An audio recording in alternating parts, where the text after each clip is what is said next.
Hello my homo sapiens, it's your boy Llama Connor here live once again. Welcome to my channel. Today it's an episode of Note to Crush. Particularly, I've got a story for you that's as random and as ridiculous as it gets. So picture this, yeah? I'm on the bus, mind my own business, and bam! I got hit with a double whammy of crushes. I know, yeah, you heard that right. 2 crushes in the same bus at the same time. And the best part, they're totally opposites. So let's dive into the story, shall we? My secret TV channel.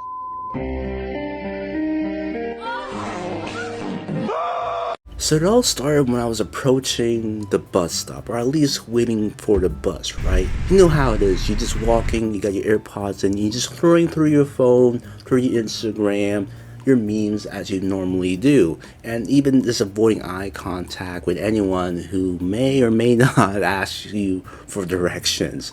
And honestly, it's just one of those lazy afternoons just right after work where you feel like nothing else interesting is going to happen. But man, was I wrong? So first, I became best friends with a pigeon. Not really. This pigeon just happens to walk along this parallel ways of me walking to the bus stop. Even though this guy has wings, he just decided to use his own 2 feet. Then a random person asked me if I knew the directions to a place that I swear to you I have never heard of. And I've been in this town for quite some time, but I never ever heard of this place, of what this person was asking me for. And honestly, you could just use your phones, but I guess they didn't have their phone on them. I don't know. I never heard this place. It is what it is. But anyways, I was just minding my own business like you normally do, and then I noticed something pretty cool, which is a guy who was spinning a speaker on his head. For those who don't know, I don't know his stage name, but there's this guy who's kind of a global sensation who sort of sings and spins a speaker on top of his head. That's like his gig, and it was pretty cool. And I'm not too sure how to sort of respond to this sort of stimulus, but he was pretty cool. I waved hi, he waved back, and he kind of minded his own business, continuing along the ways of, singing to the tunes on top of his head, essentially. And little did I know, the universe was just starting to warm up from there. Finally, I see the bus coming towards me. I finally get on the bus using my quote-unquote Presto card to enter the bus, and I find a seat, and then I start zoning out like you normally do, when you're on a bus. And that's when I see her. And let's call this girl number 1 for now. Girl number 1, my god. So girl number 1 had this ethereal vibe going on. Pale skin, circular red maroon type glasses, and silky ginger hair flowing like a Disney princess. She was rocking a white crop and a green skin shorts. Like, it was really tight, and it's like leggings, but it was like shorts. And she had this cute little white bag that she was holding with a black belt bucket on top of it. Basically, she looked like she just stepped out of a whimsical fairy tale. It was like Kim Possible. I felt like dressing up. You don't mind, do you? And Dexter's Laboratory's mom with the red hair. Like, for whatever reason, it looked like her just pop out of that cartoon with all that gats just came to life.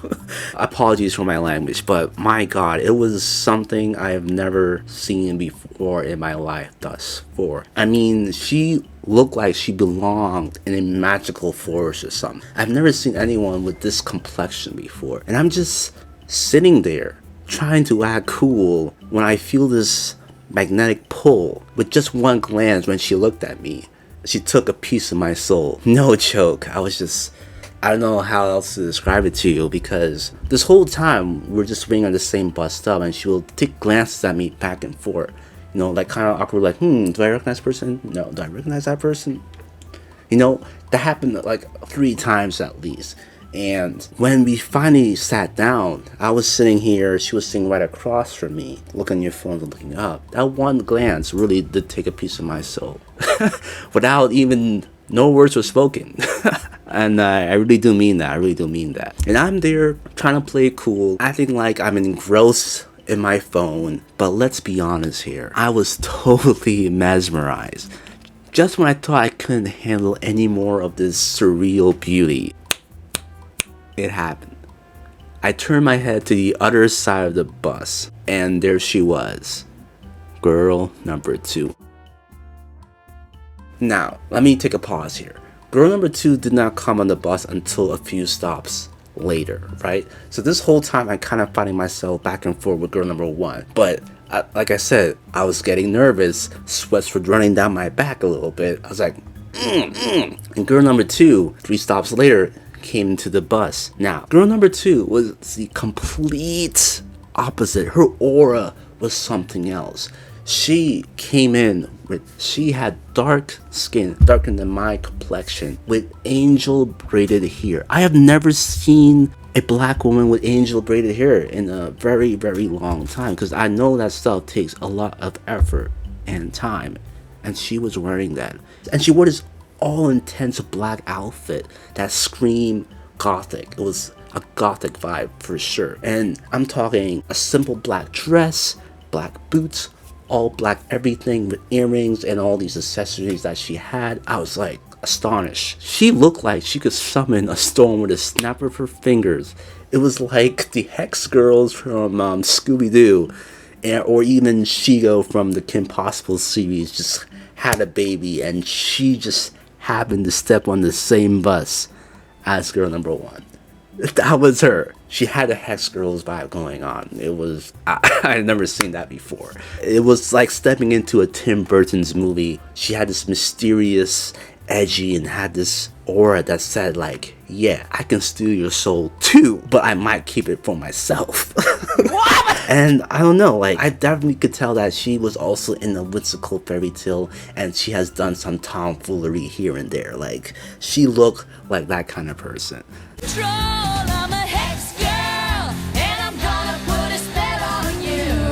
So here I am, caught between two worlds, a fairy tale and a gothic novel. And you want to know what the best part was? I didn't even talk to any of them. Just one look from each of them, and I was done for. Like, how is this even possible right now? And to give you a bit of a diagram, once again, I was sitting here in the back of the bus, and girl number 1 was sitting right across from me. Now, girl number 2 was sitting in the lower inclination of the bus, more towards the front end. She was just sitting there by herself, and she took one look at me, and I look at her, and boom, it was over. It was like there were two sides of the same coin, completely different aesthetic. I'm telling you, both were equally mesmerizing. I couldn't even fathom or even think about this. It's like the universe decided to mess with me that day. Like, I mean, seriously, what were the chances of 1 minute I'm just chilling on the bus, and the next I'm in this bizarre love triangle with two girls who are polar opposites. It's like the universe was playing matchmaker in the weirdest way possible. And then, of course, reality hit me. So you know that moment when you start catching feelings and then remember what you look like? Yeah, that was me, obviously. I mean, these girls were like angels and dark queens, and here I am looking like a potato, like a baked potato, you know. And hey, can a guy dream? Can a guy dream, right? But like, oh my God, I've seen the Lord's name in vain for so many times, but my lordy, it was a scene to behold. And it just shows you that no matter how different people are in their attractiveness, especially the aesthetics, they can still make you feel something. And maybe, just maybe, the universe does have a sense of humor, because I don't know what they were playing in my mind like on that day, you know. But finally, I got off the bus, still in the daze, hence why I'm making this video right now. Think about how strange and amazing that bus ride was. It's funny how two people so different can leave such an impact on you without even saying a word. And I think that's the lesson to take from today. It's like the universe wanted me to remind me that beauty and attraction comes in all forms. Moreover, it's just so funny, there's so many memes out there representing what are men's type, or at least what are two types men have. And it's those, for the first time I actually witnessed that right in front of me. I finally understood. Why? I don't know. Perhaps maybe it reoccurring stimuli that occurred back when we were kids from all these old cartoons or TV shows that we witness, and it kind of influence our type as we get older. Hence the sort of cartoon references, or maybe just social interacting with people nowadays and getting to know these type of different human beings around the planet currently. But anyways, thank you for joining me on this crazy crush story on the bus ride. If you enjoyed the story, please don't forget to leave a like, comment, and share, and subscribe. And let me know in the comments, actually, if you ever had a similar experience before, because I would like to hear what you guys have to say. But anyways, until next time, stay alive and stay awesome. Cheers. Do you know the way? What does it even mean anymore?